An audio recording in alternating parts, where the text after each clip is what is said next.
네, 뉴스 정면 승부 2부 시간입니다. 속보가 많아요, 오늘. 그 강훈식 비서실장이 새로운 인선을 또 추가해서 발표를 했습니다.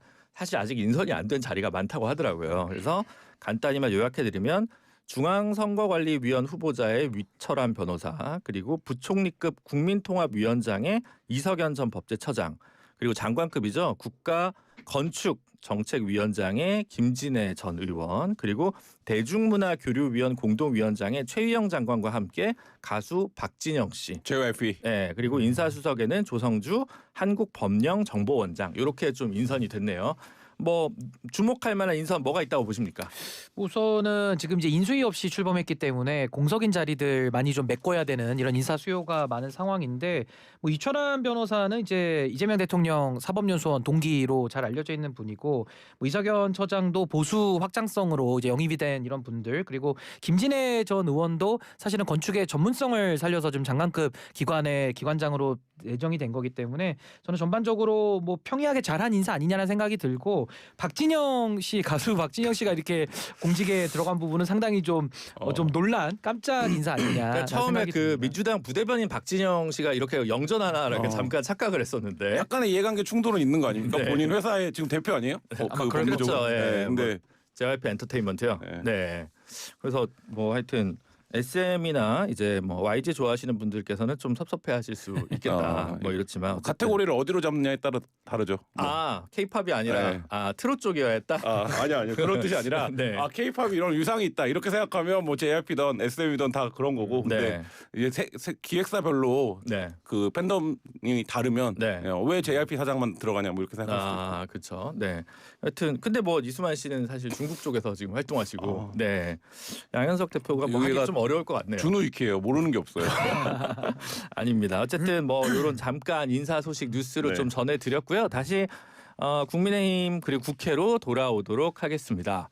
권성동 의원 체포동의안이 이제 국회에 보고가 됐습니다. 그 통일교 측으로부터 이제 뇌물을 받았다라고 하는 혐의로 지금 이제 특검 쪽으로부터 수사를 받고 있는 상황에서 이제 표결에 이제 넘어가게 되는 상황이고, 정치 권력과 종교 권력의 뭐 결탁 아니냐 뭐 이제 여러 가지가 있는데, 뭐 이 사실은 사실 그동안 보도가 많이 알려졌고, 본인은 불체포 특권 포기하겠다, 그러니까 회기 중 아니면 뭐 가겠다라고는 하는데, 어쨌든 이 표결 어떻게 될 거냐, 특히 장동혁 대표가 어떤 리더십을 여기서 보여줄 거냐, 이게 사실은 귀추가 주목되거든요.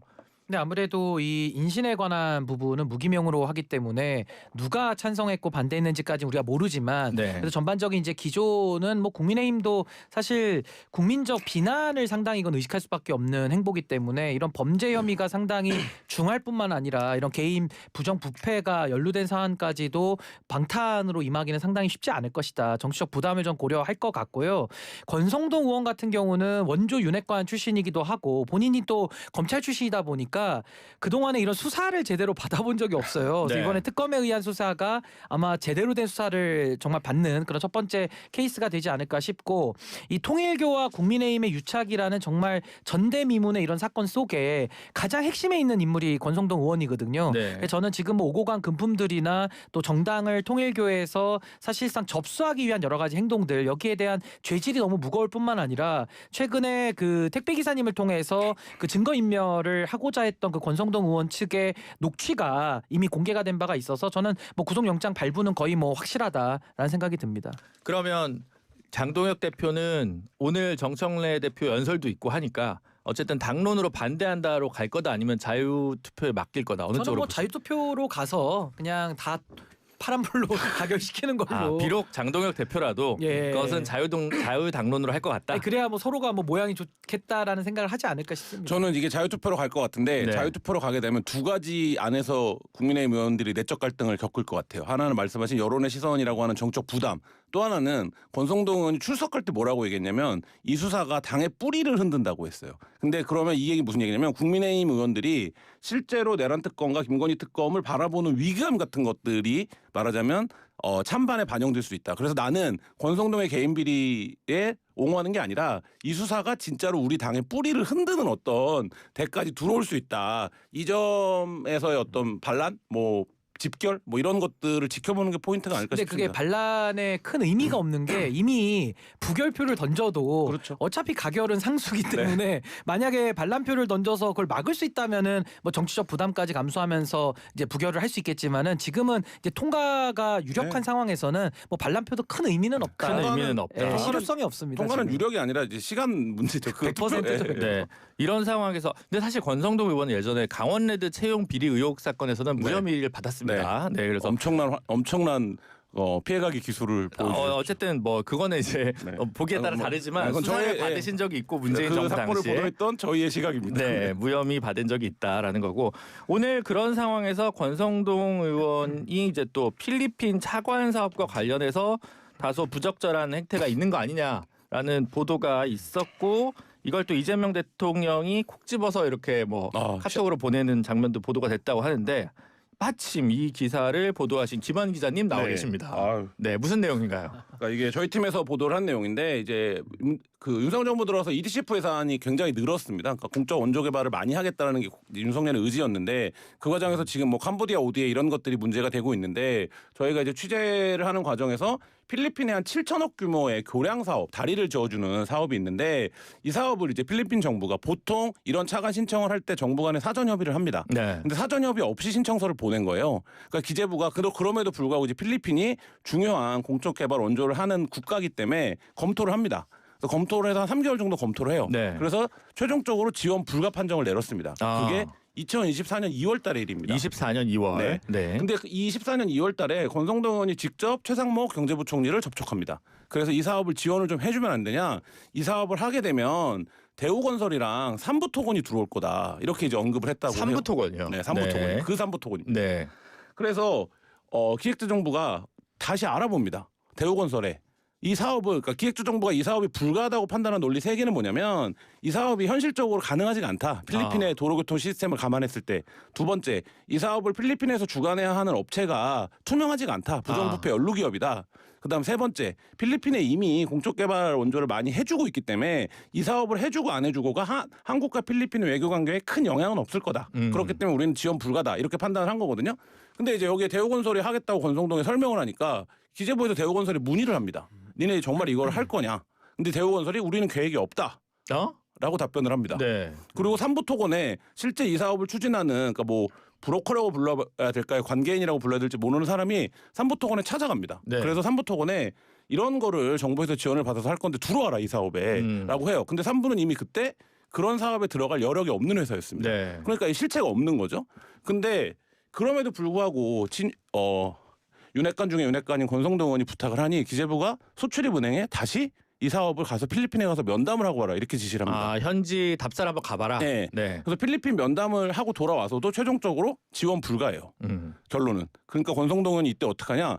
최상목 경제부총리를 다시 접촉하고 네. 기재부 관계자들을 방으로 불러들입니다. 그 의원실로. 네. 근데 권성동은 해당 상임위가 아니에요. 그러니까 네. 이거를 불러들일 권한이 사실 없습니다.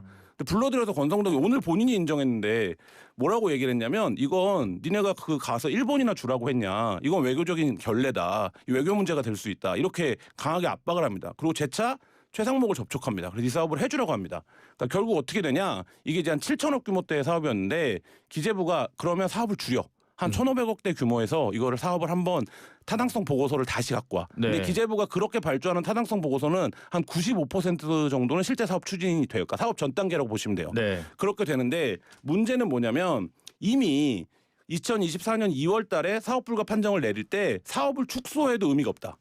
라는 결론을 같이 소결론을 같이 갖고 있었어요. 이미 타당성 조사에서 그런 결과가 났었다. 네네. 네. 근데 그럼에도 불구하고 이제 권성동 의원이 최상목 경제부총리에 대한 직접적인 세 차례 압박 그리고 기재부 공무원들의 의원실 소환 이런 거를 통해서 이 사업을 이제 관철시켜낸 겁니다. 아, 결국 관철이 됐다는 거죠. 타당성 조사 단계에서 이제 지금 보도가 된 거죠. 네, 그 상황에서 보도가 돼가지고 지금 대통령은 즉시 중지. 네, 그래서 오늘 그거가 이제 그래서 저희 입장에서는 뭐 엄청 분주한 날이었는데 근데 대통령이 직접 이 사업을 저희 기사랑 사업을 언급을 하면서 이걸 바로 중지 명령을 내리면서 이 사업이 지금 이제 타당성 조사 단계에 있는데 중지가 된 그런 상태. 근데 이 상황에서 그러면 물론 원내대표까지 지냈고 뭐 찐 윤핵관이었지만 그러면 윤석열 전 대통령이나 김건희 씨 통한 이런 정황은 없고 그냥 바로 단독 드라이브로 건 걸로 지금까지는 취재가 돼 있는 상황인 건가요? 현재까지는 그런데 수사 단계에서 밝혀져야 되는데 권성동 의원과 필리핀의 연결고리는 윤석열 정부 첫 특사 필리핀 특사가 권성동 의원이었습니다. 근데 네. 그때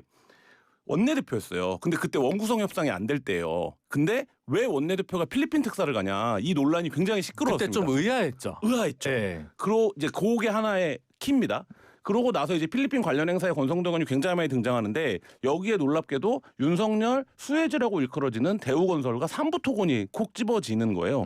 그리고 그 기간에 삼부토건은 어떤 기간입니까? 주가 조작이 이루어지고 있던 때거든요. 그렇다라고 하면 요 관계를 전체적으로 규명할 필요가 있고 EDCF 사업이라는 게 연간 신규로 2조, 운영액까지 따지면 연간 4조가 넘는 규모인데 네. 사실 국내에서 아무도 모릅니다. 이 돈이 어떻게 집행되는지, 누구를 통해서 얼마가 가는 건지 이런 걸 거의 모르고 저희가 이번에 EDCF 관련해서 처음으로 정부 사이드에서 이제 어느 나라에 지원하고 있는지를 받았는데 벨리즈라는 나라에도 지원을 합니다. 벨리즈 아십니까? 벨리즈라는 나라를 나라가 있다는 건 다 알죠. 알아요? 네. 난 몰랐어요. 아, 여기 들어오는 네, 여기가 인구 40만에 네. 멕시코만에 있는 아주 작은 나라죠. 소국인데 네. 이 나라에 대한 인지도가 있는 이유는 여기가 전 세계에서 가장 유명한 조세 피초 중에 그쵸, 하나이기 텍세븐이죠. 때문입니다. 예. 근데 여기에 윤석열 정부에서 최초로 100억의 공적 자원 100억이요? 100억이요.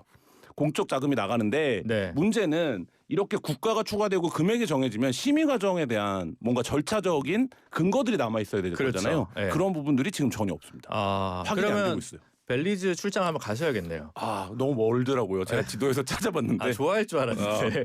아, 네, 거기서 그렇군요. 저는 벨리즈를 거기서 처음 알았습니다. 그럼 이건 특검이 아니라 공수처 쪽에서 수사 대상이 될 수 있겠네요. 그러니까 뭐 공수처는 지금이라도 할 수는 있는 대상자니까 가능한데 네. 전 이걸 보면서 어떤 생각이 들었냐면 지금 다양한 게 이 필리핀 사건도 다 끼어 있어요. 그게 뭐냐?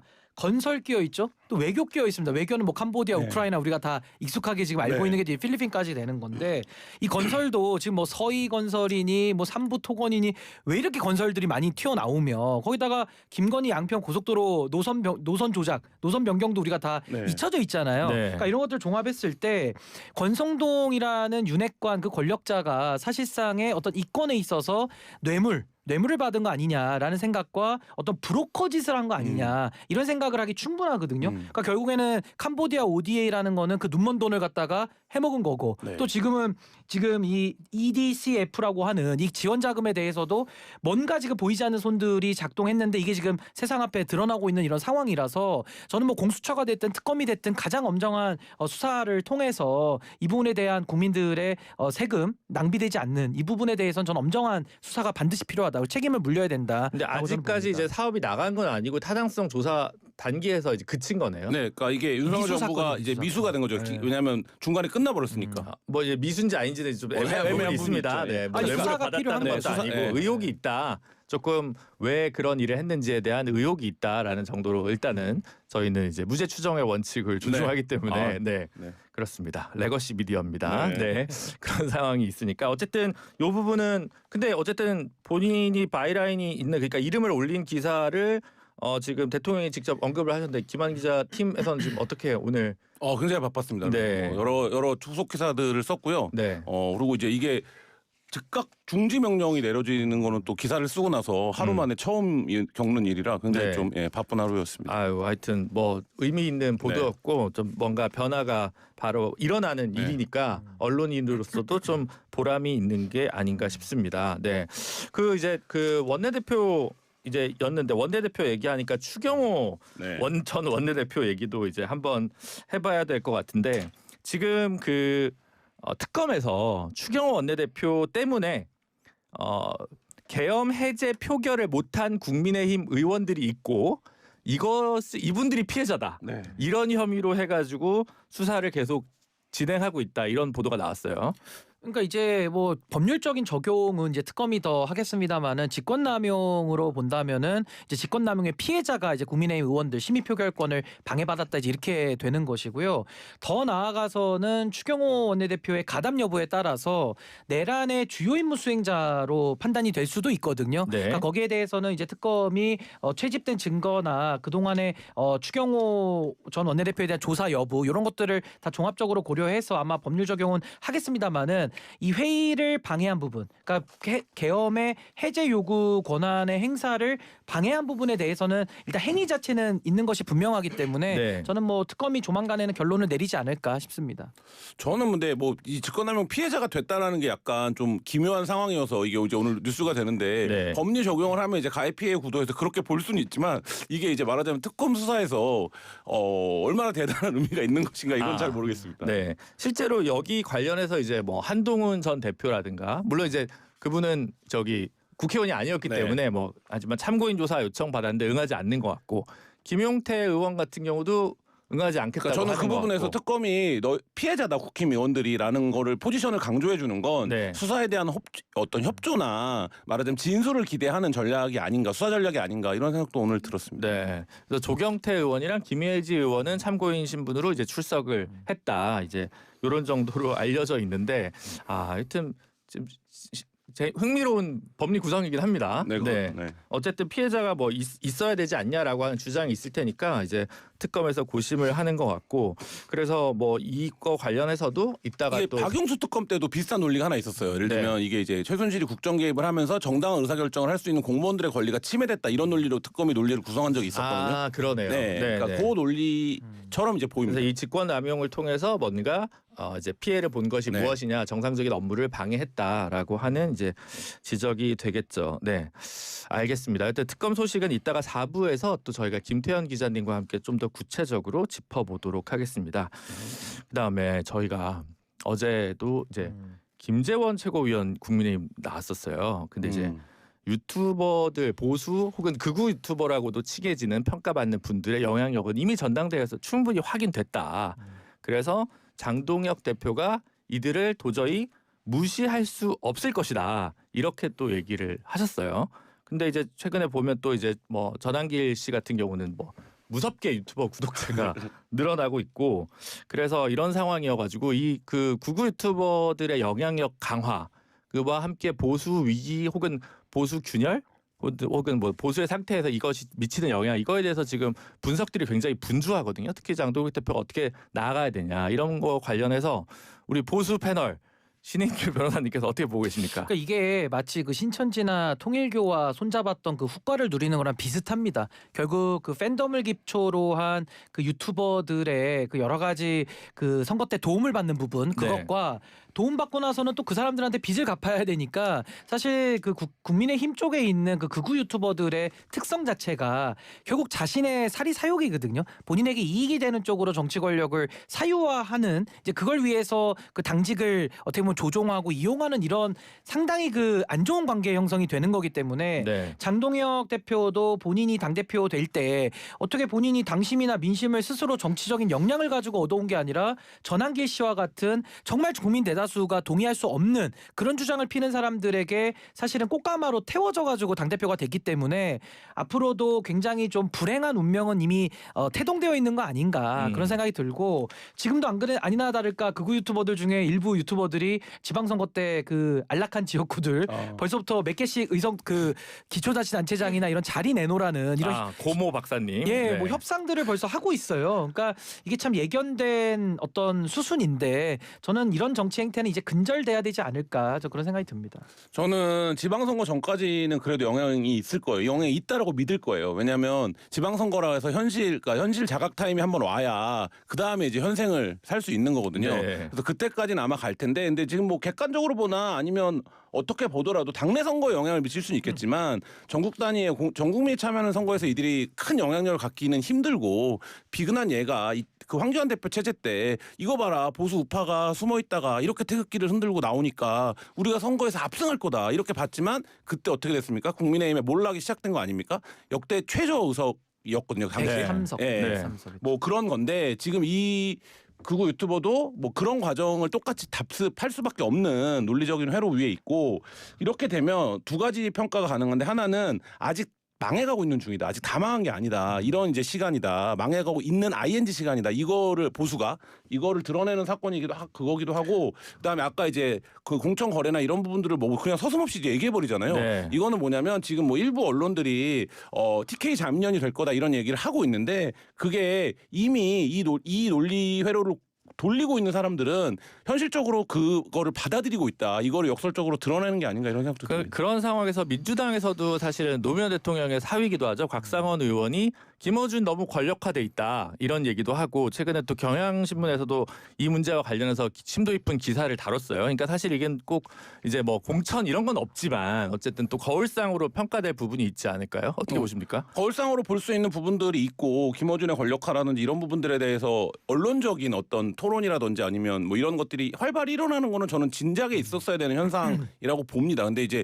그게 좀 늦어지는 과정에서의 권력화 성역화의 측면이 있었던 것 같고 그 부분에서 어쨌든 뭐 곽상원 의원의 개인적인 선택에서 제가 어떤 지지나 반대나 이런 입장이 아니라 그 얘기를 어떤 사람이 생각할 수 있는 거잖아요. 근데 네. 이제 그걸 얘기하는 것 자체가 어떤 진영 논리로 판단되는 게 이제 그런 말하자면 미디어 환경이 구축된 지금 한 단면이자 뭐 누군가가 보기에는 폐해일 수 있지 않나 이런 생각도 듭니다. 그러니까 저는 유튜브도 이제 언론의 기능을 하면서 지금 최근에는 대형 유튜버의 기자들이 대통령실에 출입도 하거든요. 네. 그렇다면 언론이라는 것이 사적인 이익도 있겠지만 공적인 역할에 얼마만큼 부합하느냐. 그러니까 기자들도 생활인이지만은 공익을 위해서 열심히 일을 하는 분들이기 때문에 그 관점에서는 저는 김어준 씨에 대한 비판이 정확한 부분은 좀 일부 있다고 봅니다. 그래서 거기에 대해서는 반성과 성찰을 조금씩은 더 해 나가야 되지 않을까라는 생각이 듭니다. 네, 알겠습니다. 오늘 이제 스프링 캠프 두 분은 관을 여기까지 하고 인사를 드리도록 하겠습니다. 지금까지 김환 기자, 신인규 변호사였습니다. 감사합니다. 네, 감사합니다. 인간은 주로 먹는다. 단순